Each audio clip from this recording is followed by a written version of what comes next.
Sobre fundo grafite, um triângulo branco à esquerda com a palavra graduação. Disciplina Sistemas Computacionais. Tema Linguagem Assembly, ASM.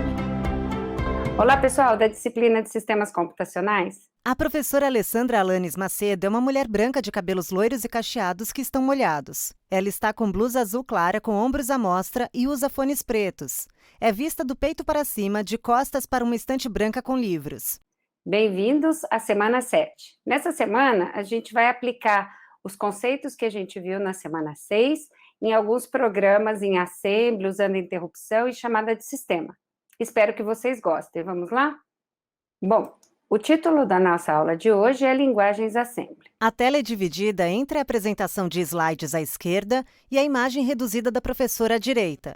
No primeiro slide, o nome da disciplina e o tema da aula. Novo slide com o título ASM e 3 imagens. A professora explica a primeira. Um diagrama com formas geométricas interligadas e dispostas verticalmente. De cima para baixo. Programa Linguagem Alto Nível. Compilador. Programa Linguagem Intermediária. Linguagem Assembly. Montador. Assembler. Programa Linguagem Objeto. Binário. Em um retângulo, ligador. Linker. Conectado duplamente, à esquerda, com biblioteca de funções da linguagem, e abaixo, programa linguagem executável, binário. A linguagem Assembly, ou aí eu coloquei extensão dos nossos programas Assembly, é uma linguagem fundamental para o funcionamento dos computadores, dos nossos sistemas computacionais. Se você der uma olhada rápida na linguagem, nos conceitos que envolvem a linguagem, você vai perceber rapidamente que ela se encaixa muito bem na questão de abstração aí dos programas de alto nível até o executável aí pela máquina, tá? E se a gente estudar bem a fundo o Assembly, vocês vão ver que dá para entender bastante, estudando Assembly, a arquitetura e organização dos nossos computadores, tá? Então, Assembly é aquela linguagem que a CPU fala, né? Abre aspas, fecha aspas aí. Então, se vocês olharem aqui na figura, o que eu trouxe para vocês foi essa questão da abstração, né? Então, você tem aí linguagens de alto nível, algumas compiladas e outras interpretadas, né? Então, aí a gente tem C, para exemplificar as compiladas, Java, por exemplo, para exemplificar as interpretadas, e aí você tem o que a gente chama de linguagem intermediária, linguagem de montagem, né, que é o Assembly, tá? Que passa por um montador e aí gera a linguagem nosso objeto, né? E essa linguagem objeto passa por um linker ou um ligador, né? E aí a gente sabe que são importantes as bibliotecas de funções aí para gerar o executável binário aí para a máquina, tá? Do lado esquerdo do slide, 2 códigos. O primeiro é um programa fonte da linguagem C. Linha 1, int func_1, abre parêntese, int a, vírgula, int b, vírgula, int c, fecha parêntese. Linha 2, abre chave. Linha 3, return, abre parêntese, A+, abre parêntese, 113 vezes B, fecha parêntese, asterisco, C, ponto e vírgula. Linha 4, fecha chave. O segundo código é um exemplo de linguagem de montagem do x86. Linha 1, underline, func, underline 2 pontos. Linha 2, push, porcentagem EBP. Linha 3, MOV, porcentagem ESP, vírgula, porcentagem EBP. Linha 4, IMUL, cifrão, 113,12, abre parêntese, porcentagem EBP, fecha parêntese, vírgula, porcentagem EAX. Linha 5, ADD 8, abre parêntese, porcentagem EBP, fecha parêntese, vírgula, porcentagem EAX. Linha 6, POP, porcentagem EBP. Linha 7, RET. 2 setas coloridas conectam os códigos ao diagrama. O programa em C tem uma seta vermelha que indica Programa Linguagem Alto Nível, no topo do diagrama. E o código em linguagem de montagem tem uma seta azul que indica o item Programa Linguagem Intermediária, Linguagem Assembly. Então, aqui desse lado, você vê dois exemplos. Um exemplo de um programa C em alto nível, aqui tá, é uma função aqui explicada. E aqui você vê o assembly, né, a linguagem de montagem, considerando, a gente falou bastante na aula passada, né, a linguagem de montagem, ela está muito relacionada com a arquitetura, né, o assembly. Então, aqui é um assembly com comandos da arquitetura Intel x86, né, que estaria nesse nível aqui, então existem mais traduções aí de abstração até chegar na máquina. No canto superior esquerdo do slide, foto de um esquema feito à mão sobre papel quadriculado. Na lateral esquerda, uma seta para baixo representa a gradação High para Low. À direita, tópicos em preto e exemplos em verde. De cima para baixo, Declarative Structures, HTML, JSON. Scripting Languages Interpreters, Python, JavaScript, Lua. Virtual Machine Drivers Executables, C++, C#, Pascal. E, por último, mais próximo de Low, Assembly Language, CPU Instructions. Tá? Esse outro rascunho aqui é para encaixar outras linguagens que vocês ouvem falar e talvez vocês não saibam aonde colocá-las, né? Que é a questão das linguagens declarativas, né? HTML, JSON. Então, a gente poderia colocar nesse nível de abstração. Se a gente quiser quebrar mais um pouquinho, a gente tem as linguagens scripts, né? E aí, que também as linguagens interpretadas, né? Aqui a gente tem o JavaScript, o Python, né? Lua, e aí entra nas linguagens aí mais características, né? De programas aí de linguagem de alto nível, tá? E o Assembly está embaixo disso aqui, né? O Assembly está no nível de abstração mais baixo, tá? Não vamos trabalhar com linguagem de máquina, zeros e uns, né? Mas nós vamos trabalhar um pouquinho nessa semana, nessa aqui, que seria a nossa parte aí de linguagem intermediária, tá bom? Dada essa contextualização, vamos relembrar por que a gente aprende Assembly, né? Assembly mostra que o compilador faz, né? Então, se é a linguagem que a CPU fala, né, com a memória, então ela mostra o que o compilador faz e também o que o compilador não faz, né? Então, aí a gente, quando quer fazer algumas otimizações, né, Assembly é uma linguagem bastante interessante. Assembly é mais preciso para indicar detalhes de programa, então, se você está com alguma exceção, algum problema, né, não tem como mascarar, né, o Assembly deixa mais visual, né, deixa mais fácil de você encontrar. E encaixa bem nesse segundo, né, bugs surgem no baixo nível e fica mais fácil de você corrigir, manipular em Assembly. Então, a palavra Assembly aí é quando você precisa, além das questões de quem trabalha com microeletrônica, né, quem trabalha em sistemas embarcados, esse tipo de coisa, mas quando a gente precisa otimizar, né? Seja otimizar tempo, processamento, espaço, né? Então, a linguagem Assembly vem com essa característica. Aqui eu trouxe mais uma contextualização para vocês, né? Novo slide com o título Linguagem de Máquina e 4 diagramas. A professora explica o primeiro. À esquerda, um retângulo representa a CPU. Dentro dele, no canto inferior direito, um retângulo menor é a RAM. Do lado direito, um retângulo vertical representa a RAM. Entre a CPU e a RAM, duas setas com informações. A primeira seta é bidirecional com o texto, entre parênteses, 1x, 2x, reticências. Tamanho da palavra, em negrito, barramento de dados. A segunda seta parte da CPU para a RAM. Tamanho do endereço, igual tamanho da palavra. Em negrito, barramento de endereços. A gente aí tem a CPU, né? Essa CPU, ela troca informações aí com a nossa memória principal, a Random Access Memory, que é a nossa RAM, né? Ela tem vários nomes, mas é a nossa memória aí, se comparativamente mais rápida do que o nosso HD, nossa memória secundária, né? E que tipo de informação ela manda? Ela pede endereços, né? E a RAM, e tem troca de dados entre a RAM e a CPU. Se você for pensar friamente, a RAM, na verdade, ele é um vetor de endereços e informações, né? Que eu representei aqui do lado de baixo.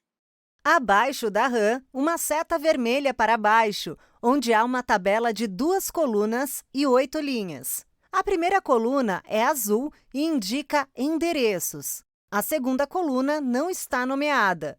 Endereço 000, palavra 0. Endereço 001, palavra 1. Endereço 010, palavra 2. Endereço 011, palavra 3. Endereço 100, palavra 4. Endereço 101, palavra 5. Endereço 110, palavra 6. Endereço 111, palavra 7. Tá? E agora, se a gente for pensar, né, então o computador aqui nessa figura é uma máquina, né, que possui uma unidade central de processamento, né, que é representada aqui por essa figura, né, e uma RAM, né, que está aqui. Aqui também a gente tem a CPU e a RAM, né. A comunicação básica entre esses dois componentes é que a CPU vai enviar endereços, né, de informações e ler e escrever dados em uma certa localização da memória, aí na memória principal, né? A gente falou bastante dessa questão aí quando a gente falou escalonamento, paginação. Basicamente, a RAM é efetivamente um vetor de codificadores aí, de números, né, de índices. Há um índice e dados que estão aí escritos nesse vetor. A largura ou tamanho dos dados, ela depende da arquitetura que a gente está falando. Então, vocês já devem ter ouvido aí falar máquina de 32 bits, 128, 256, ou mesmo antigamente as máquinas de 16 bits, né? Que representam aí o tamanho dos dados armazenados aí nessa memória principal. Isso não vem ao caso, né? Pois agora a gente vai falar menos de arquitetura e mais de programas assembly, né? Enquanto a RAM é usada para guardar dados, então a CPU é usada para manipular os dados, né? E ela faz isso usando os seus componentes internos, que é o que a gente representa aqui nessa figura ao lado, né? Os componentes internos da nossa UCP, né? Traduzindo em português, Unidade Central de Processamento, ou CPU, né? Do inglês. Muitas pessoas só usam CPU, né? A professora refere-se à terceira figura do slide, que tem o título Unidade Central de Processamento, UCP. Do lado esquerdo, um retângulo representa a Unidade Lógica e Aritmética, ULA. Do lado direito, outro retângulo representa Unidade de Controle e contém uma pilha de retângulos menores, os registradores 0, 1, N, contador de instrução e registrador de instrução. Entre os dois retângulos, uma seta bidirecional. Então, dentro dessa CPU, né, ela tem aí esses componentes que são usados para manipular os dados. Então, por exemplo, aí se vocês olharem na figura, vocês vão encontrar componentes como a unidade lógica aritmética, ou ULA, vocês vão encontrar registradores, né, e dispositivos de entrada e saída para comunicação, isso quer dizer, né, aqueles que pegam e enviam dados para a CPU, e uma parte importante que vocês vão encontrar nessa figura, né, aqui, são os nossos registradores. Aqui eles estão representados aqui embaixo, né? Mas são os nossos registradores. Então, vocês vão ver que alguns têm nomes aqui já definidos, né? Porque existem registradores que têm algumas funções específicas, né? Então, por exemplo, a gente tem um registrador chamado de registrador de instrução. Ele é responsável por armazenar a instrução que a CPU está executando. Nós temos registrador dos dados de memória, que são responsáveis por armazenar os dados que vêm da memória, né? Que estão lidos ou que vão para a memória para serem escritos, né? A gente tem registrador de endereço, que armazena o endereço enviado para a memória, né? e aí ele é útil quando ocorre um acesso à memória, né, seja de leitura ou de escrita. Nós temos o registrador que chama Stack Pointer, que é aquele que armazena aí o topo da pilha, né, o ponteiro aí para o topo da pilha, e outros registradores, né, importantíssimos, como o contador de programa, né, vocês vão ouvir falar dele, ele armazena o endereço da próxima instrução sempre a ser executada pela CPU, é como se ele fosse um contador que, conforme a CPU vai executando uma sequência de instruções, ele vai incrementando esse contador. O contador de programa, né, ou Program Counter, né, o PC, ele pode ser usado conforme o resultado de alguma coisa aí dos registradores de status da CPU. E aí, finalmente, né, o registrador de status da CPU, que são bits que eles estão ali como uma bandeira, como uma flag, né, para dizer qual é o status da CPU e da unidade lógica aritmética, tá? Então, a gente vai falar bastante, principalmente, desses dois últimos registradores. No canto superior do slide, a quarta figura, um retângulo maior contém 3 menores dispostos verticalmente. Unidade de controle, unidade de lógica e aritmética, ULA, registradores com 2 pilhas de retângulos pequenos. No slide seguinte, um esquema feito à mão com 3 elementos. Um bloco menor na parte superior é Program Memory. Abaixo e à esquerda, uma placa que representa Central Processing Unit, CPU. À direita, outro bloco maior, que é a Random Access Memory, RAM. Setas indicam a interação entre os elementos. A CPU envia Program Counter para Program Memory, que devolve Instruction para a CPU.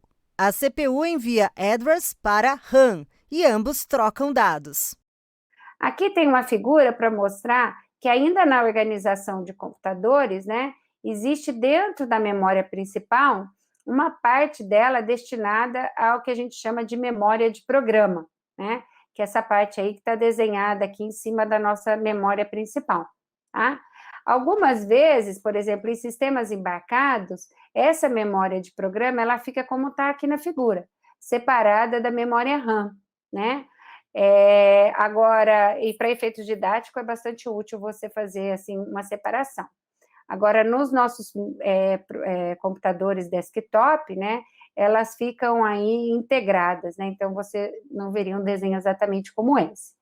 A função dessa memória, né, é receber o PC lá, o Program Counter, o contador de programa, né, ela recebe e envia a próxima instrução a ser executada, né, então ela faz aí a interface. Então, aqui é exatamente isso que nós estamos mostrando, né, ela recebe informações do contador de programa, que é aquele registrador especial que tem lá na nossa CPU, e manda a instrução, tá bom? E aí, quem, na verdade, troca os dados, né, é a CPU, e manda endereço e troca dados, né? Então, o Program Counter conversa aí com essa área especial da memória principal. No canto superior direito do slide, outra figura com 2 quadrados dispostos um abaixo do outro. Quadrado 1 é memória dados, com dados de autoteste e outros dados. Quadrado 2 é memória de instruções, com programa de autoteste e outros programas. Novo slide, instrução ASM. Abaixo, em letras azuis, função, abre parêntese, argumento 1, vírgula, argumento 2, fecha parêntese. Embaixo de cada elemento azul, em letras vermelhas, respectivamente, opcode, operando 1 e operando 2. Quando você tem uma função em linguagem C, né, se vocês olharam lá no nosso primeiro slide, tinha uma função, no exemplo, né, em outras linguagens de programação a gente também tem função, você sabe que a função ela é composta, né, pelo nome da função, né, e aí você tem 2 argumentos, ou 3, ou 4, né, quantos argumentos a função tiver, né. Fazendo um paralelo aí, a declaração em assembly, ela é bastante similar, né? Mas, na verdade, a gente não tem uma função, né? A gente tem um opcode, que a gente fala, que é um código simbólico, né? que esse código simbólico vai manipular e trabalhar com operandos. Então, aqui a gente não tem argumentos, a gente tem operando, né? E aí, a gente vai agora projetar um processo aí simples, com um punhado de instruções, e os operandos, eles podem ser aqueles registradores que eu falei para vocês nos slides passados, né? E também eles podem ser endereços de memórias ou mesmo constantes e valores numéricos. Novo slide. Principais instruções ASM. Abaixo em vermelho. Linha 1. MOVE, destino, fonte. Linha 2. ADD/SUB, operando 1, operando 2. Linha 3. JUMP, condição, localização.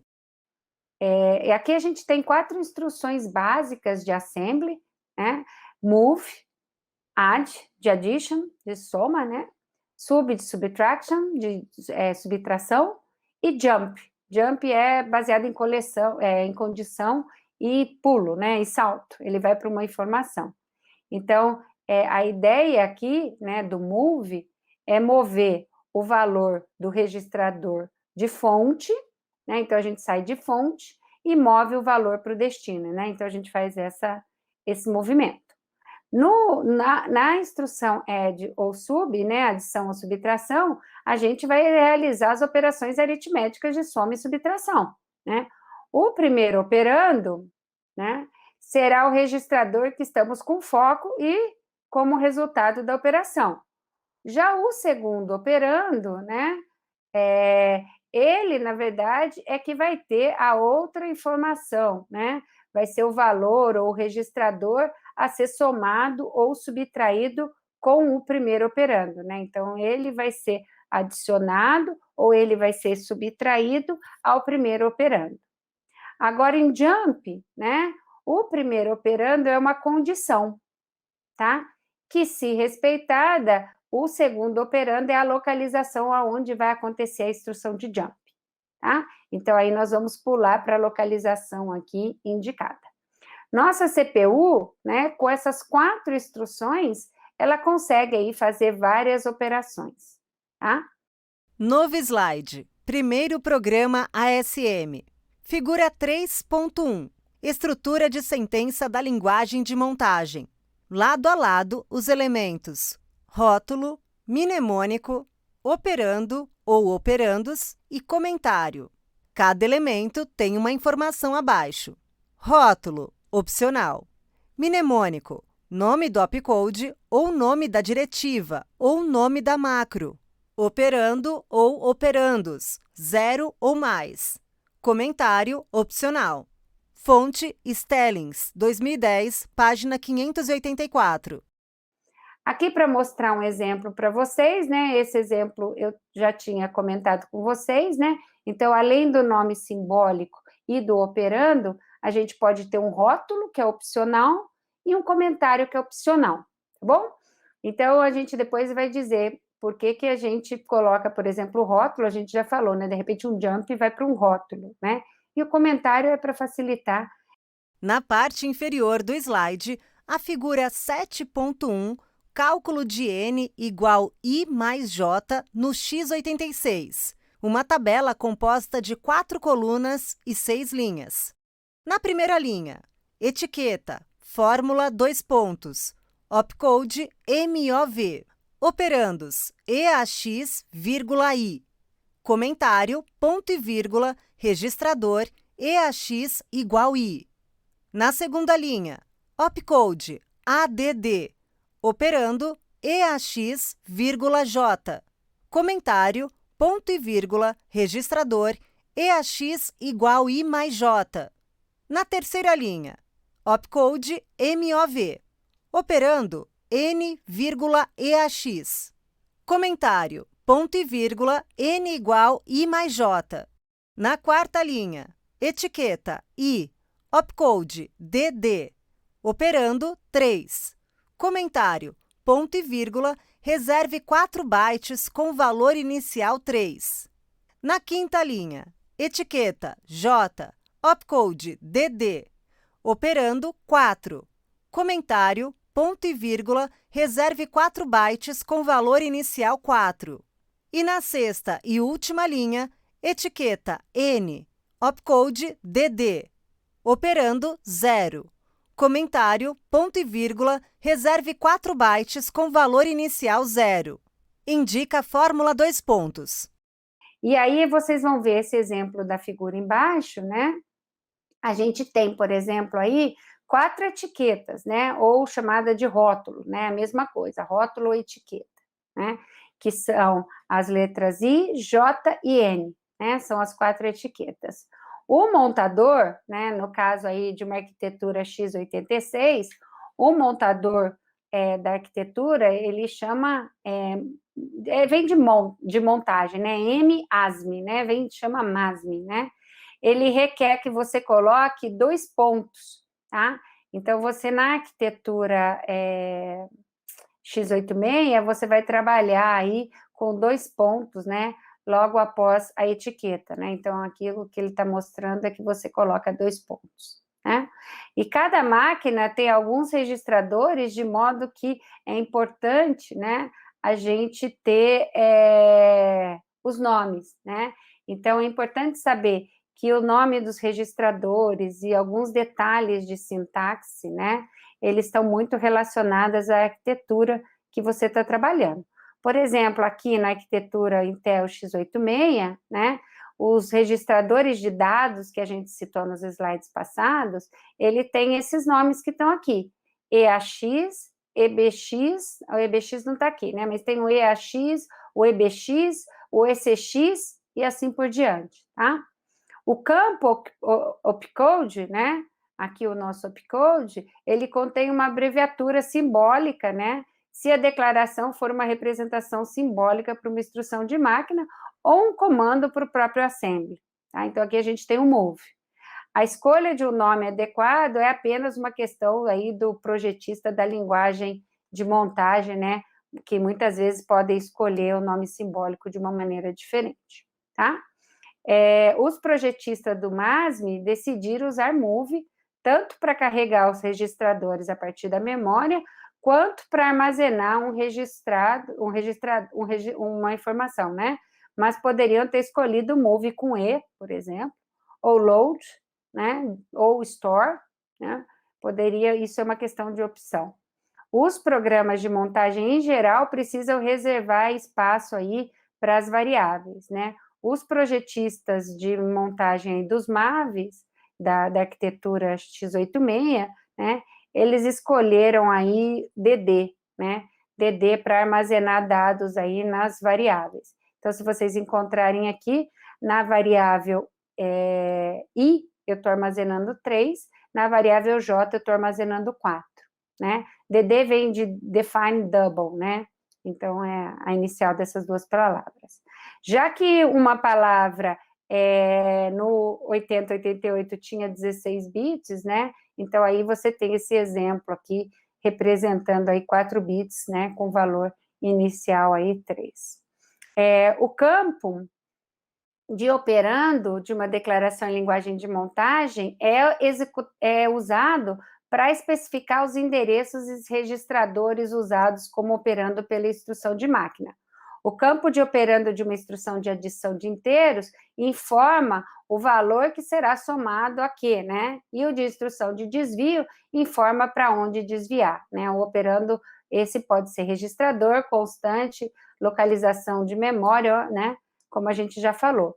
E aí, finalmente, que a gente não tinha comentado, o comentário, né? É um lugar aí onde os programadores podem colocar alguma explicação útil aí sobre o programa, tá? É muito difícil quando a gente não tem comentário, né?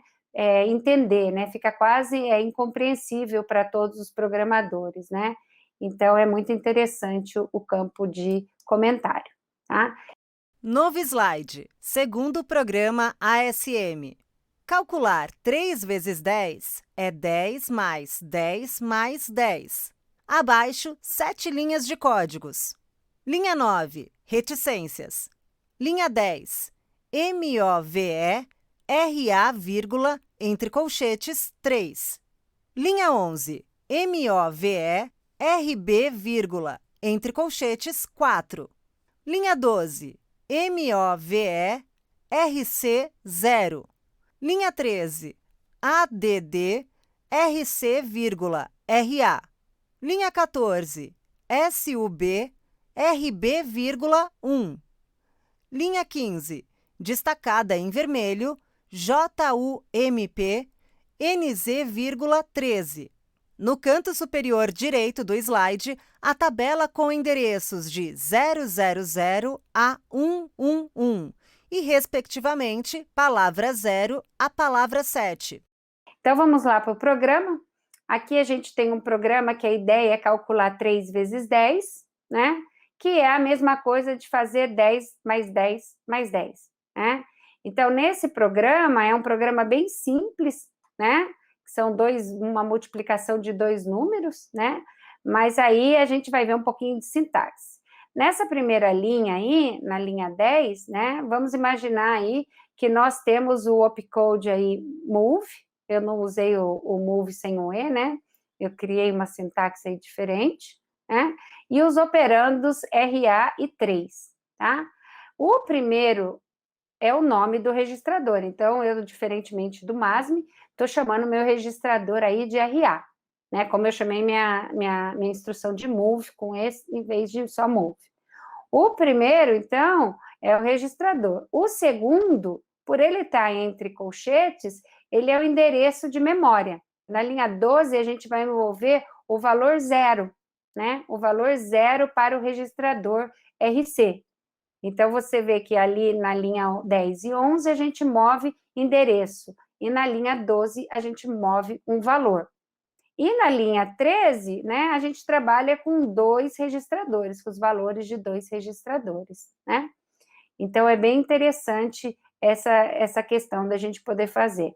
Então, nesse trecho aí, a gente assume que a memória já tem valores, né? Lá no espaço 3, lá no espaço 4, e que esses valores foram transferidos, né, para RA e RB, enquanto RC tem 0. O que vai acontecer depois? RC vai receber o valor que está lá armazenado em RA, né? O valor que está lá na 3.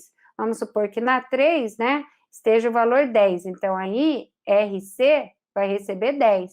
E RB vai receber o quê? O valor 1, tá? Então, a gente vai continuar esse programinha, mas antes disso, eu queria falar para vocês, né, a questão do jump, né? O jump aí é uma coisa interessante, né? Novo slide, Jump e NZ com um esquema feito à mão. Um quadrado centralizado é Arithmetic Logic Unit. À esquerda, ele recebe value 1 e value 2. Abaixo, recebe instruction. À direita do quadrado, partem 2 setas que indicam result e status. No canto inferior direito, em caneta vermelha, if result igual algarismo 0, 0 por extenso igual 1. Else, 0 por extenso igual algarismo 0. Então, nós temos na nossa ULA, né, ela recebe basicamente 2 valores, né? Um de instrução para dar o resultado, e os valores aí são registrados e o endereço, por exemplo, né? E a instrução ET ou SUB também é entrada. Então, veja, 2 valores e a instrução. A ULA resolve a instrução e atualiza o registrador de status, né? Essa atualização é baseada no cálculo que acabou de ser executado. A ideia é simples. Se o resultado é 0, então o flag de status da nossa CPU, lembra do flag de status? Fica com 0. Se não, fica com 1. No nosso exemplo, o flag de status fica só com essa responsabilidade, mas ele tem outras responsabilidades, por exemplo, como tratar overflow, erro de divisão por 0 e etc.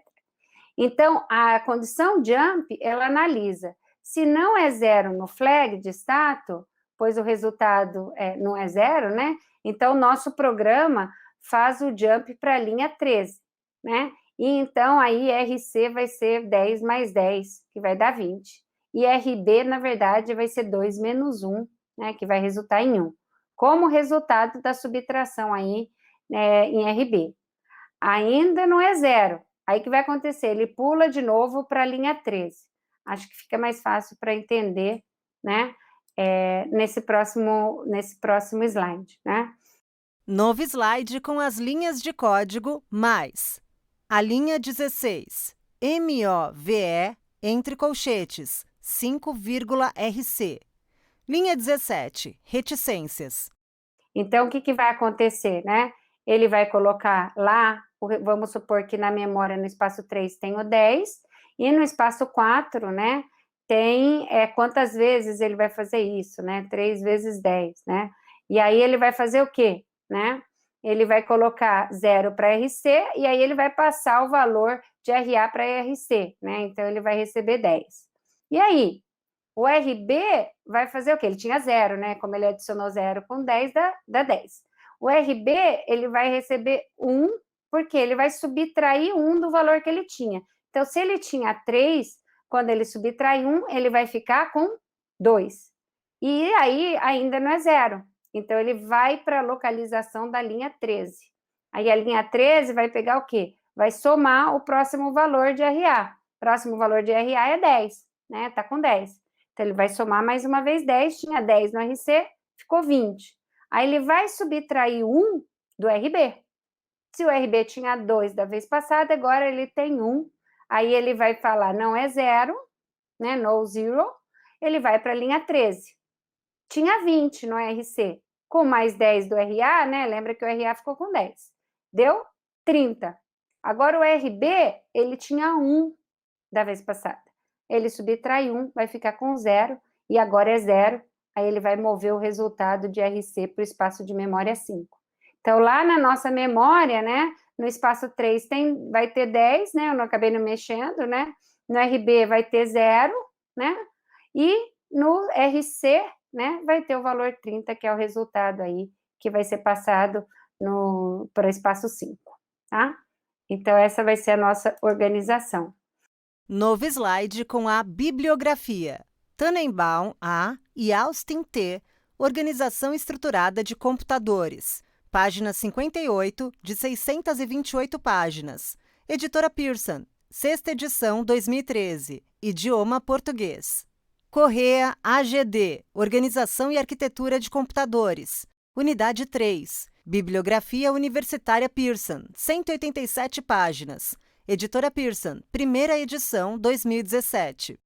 Era isso que eu queria apresentar para vocês. Na próxima aula, agora, a gente vai trazer nos compiladores, tá bom, pessoal? Espero que vocês tenham gostado. Até a próxima aula, pessoal.